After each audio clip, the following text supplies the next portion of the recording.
Hello loves! Welcome back to my channel. Samahan niyo ako today for my weekend reset. After a long work week, ang usual na ginagawa ko lalo na pag Saturday is maglinis ng apartment kasi sa sobrang busy ko from Monday to Friday, hindi ko na naaasikaso masyado ang bahay. Kaya for sure, by the end of the week, makalat at madumi na ang bahay. By the way, if you're new to this channel, hi, my name is Trisha. I make cleaning, organizing, and lifestyle videos. If you're interested in these kinds of videos, please consider subscribing to my channel and you can also follow me on my socials. Nagpo-post din po ako ng videos doon. So, inumpisahan ko nga sa pagpupunas ng mga surfaces ang paglilinis ko kasi usually from top to bottom ang strategy ko sa paglilinis. Pinunasan ko yung TV at TV stand ko. Siguro simula nung lumipat ako dito sa apartment a month ago, pangalawang beses o pangatlo ko pa lang tong napupunasan tong TV stand na to.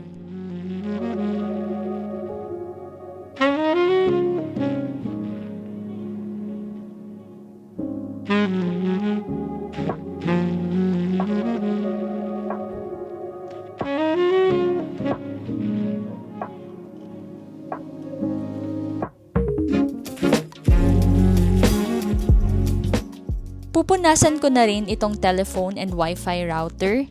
Hindi ako yung pumili ng Wi-Fi company ko nung lumipat ako dito.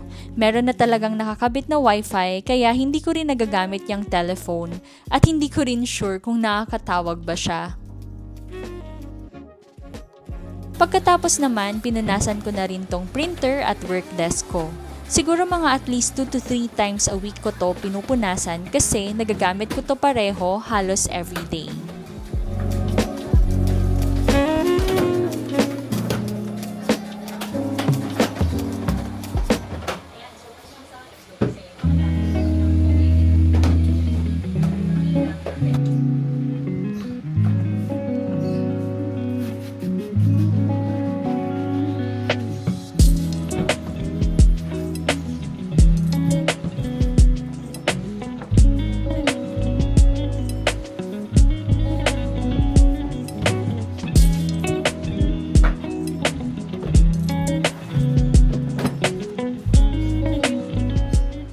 Then, sunod ko naman na inayos itong maliit na dining table ko. Actually, halos parang nagiging patungan ko lang siya ng mga snacks ko and minsan other items na rin. Pero itatry ko ngayon na maging clear siya as much as possible para mas may space ako pag kumakain. Ito palang dining table na to is kasama na sa unit na to. So, hindi ko siya binili. Okay na rin kasi ayoko namang bumili ng dining table lalo na kung temporary lang naman akong titira dito. Next naman is pinunasan ko tong patungan ng induction cooker, thermos at water heater ko. Hindi ko to masyadong napapansin na punasan kasi bihira lang naman ako magluto sa bahay. Usually, nag-iinit lang ako ng water for coffee tapos yun lang. Pero ngayon, pupunasan ko siya kasi siguro simula nang lumipat ako dito, mga isang beses ko pa lang tong napupunasan.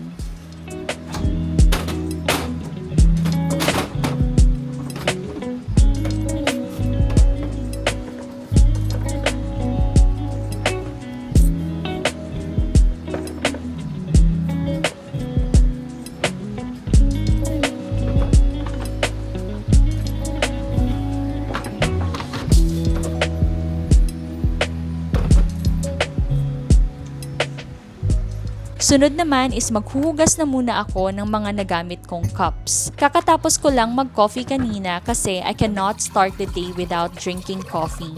Tapos, hinugasan ko na rin itong water bottle ko. Siguro if not every day, halos every other day ko hinuhugasan ang water bottle ko.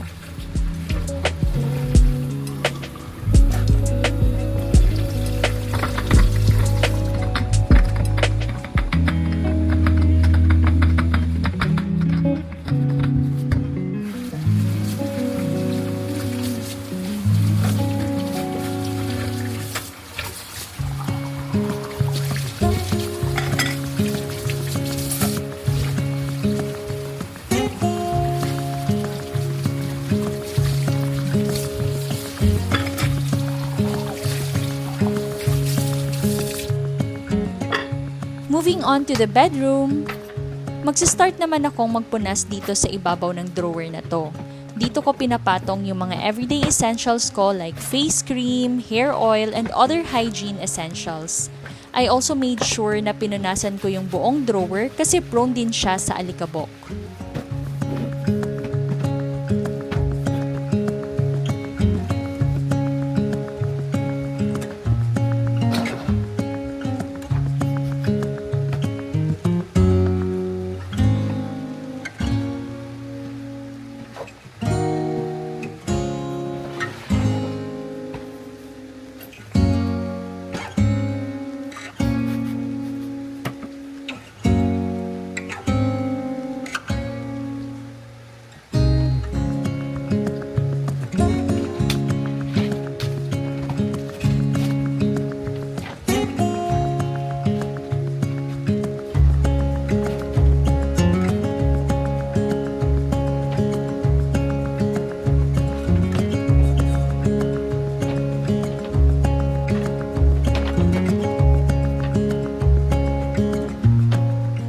Ito naman yung side table ko.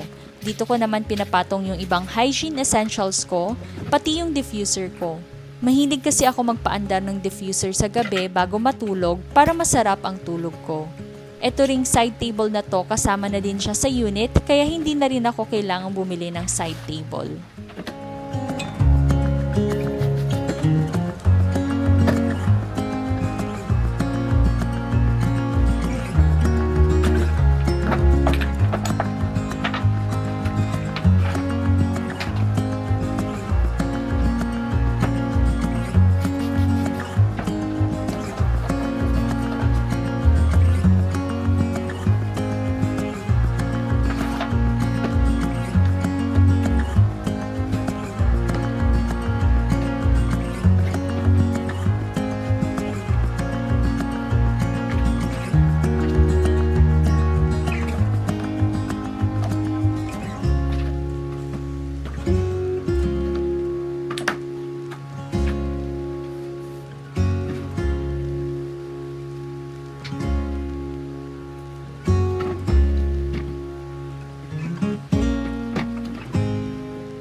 Ngayon naman, magpapalit naman tayo ng bed sheets. Ngayon din kasi yung araw na pupunta ako sa laundry shop para magpa-laundry. Kaya nilagay ko sa eco bag yung sheets. Usually, 2 bags ng laundry ang pinapalabhan ko. Yung isa yung mga makakapal na bed sheets and kumot, tapos yung isa naman yung mga damit ko.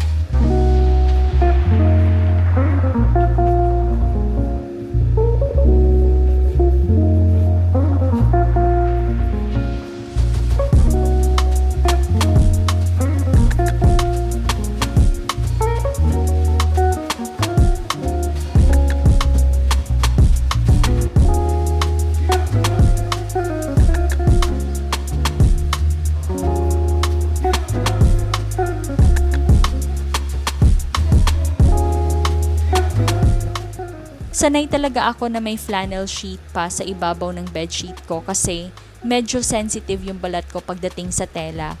Kaya pinapatungan ko siya ng flannel sheet talaga.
Itatapon ko naman tong basura ko for the week.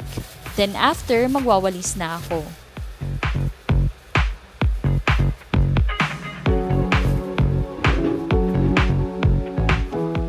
Siguro nagwawalis ako ng bahay at least 2 to 3 times a week. Hindi ko alam kung super busy lang ako or hindi naman kasi masyadong maalikabok dito sa unit na to.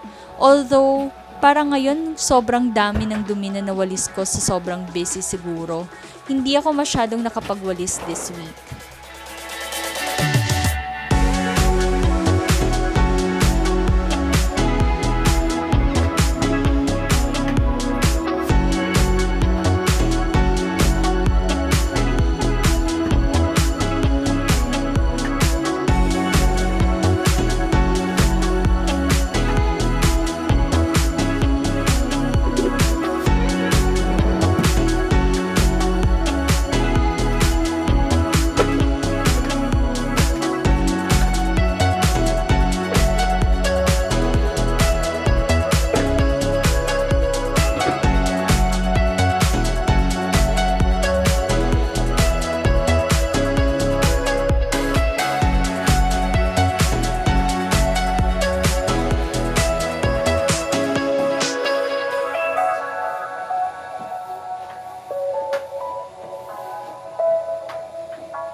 Ngayon naman, maglilinis naman ako ng banyo. Palagi ako nagsistart sa sink para mababad ko na siya sa bleach.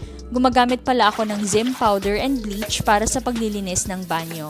After ng sink, yung toilet bowl naman binabrush ko. Gusto ko siyang binabrush para sure ako na nalilinisan talaga siya ng maayos.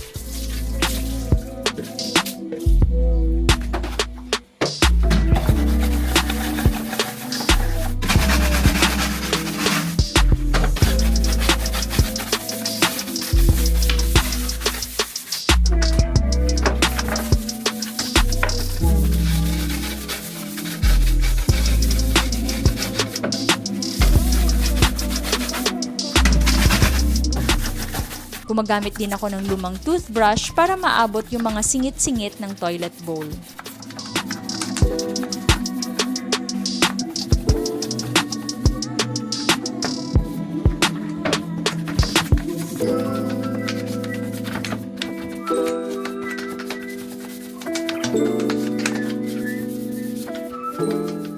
Then sunod ko naman na binabrush itong sahig ng banyo.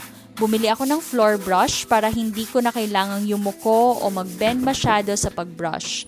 Although, ginagamit ko pa din yung maliit na brush para sa mga corners din ng sahig na hindi masyadong naaabot ng floor brush na to.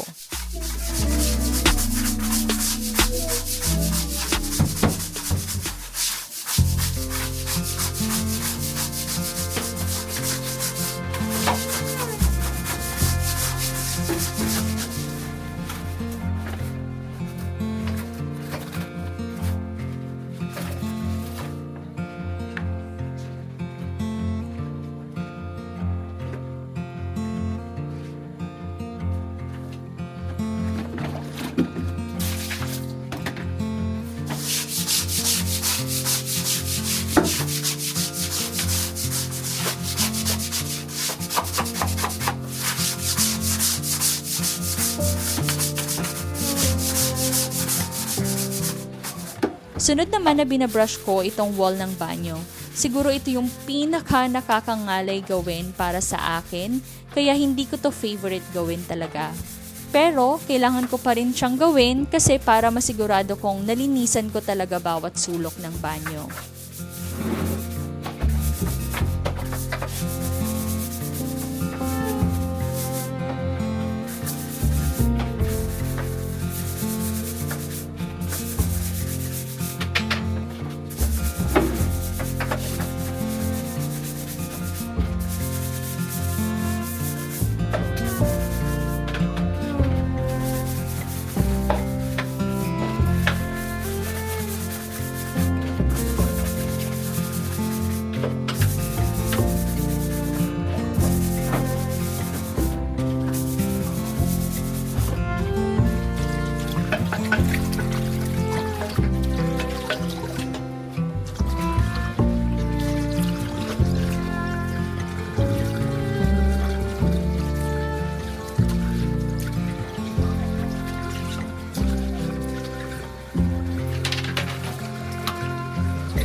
After kong ma-rinse yung bleach sa banyo, nagpupunas naman ako ng disinfectant wipes sa mga surfaces para siguradong malinis talaga siya. Pinupunasan ko yung mga handle ng faucets, yung sink at yung toilet bowl na din.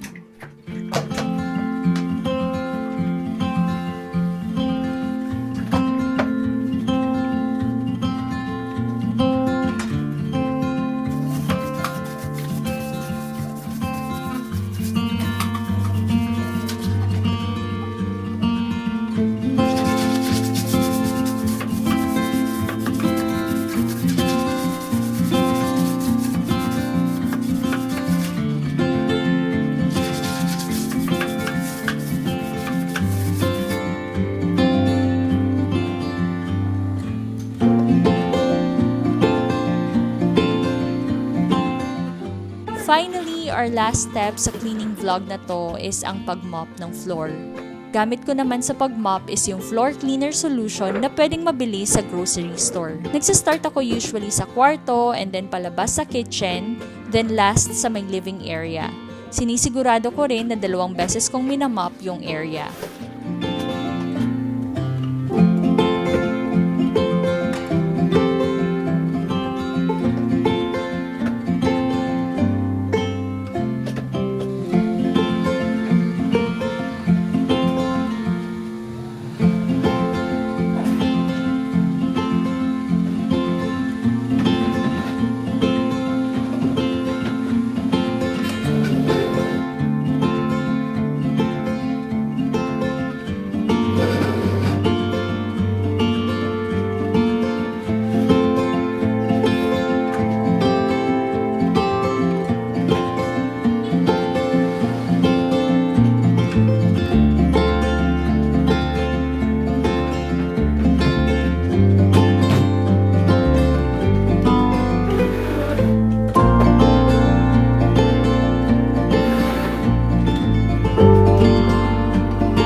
that's it for this vlog. Thank you if nakaabot kayo dito sa part ng video na to.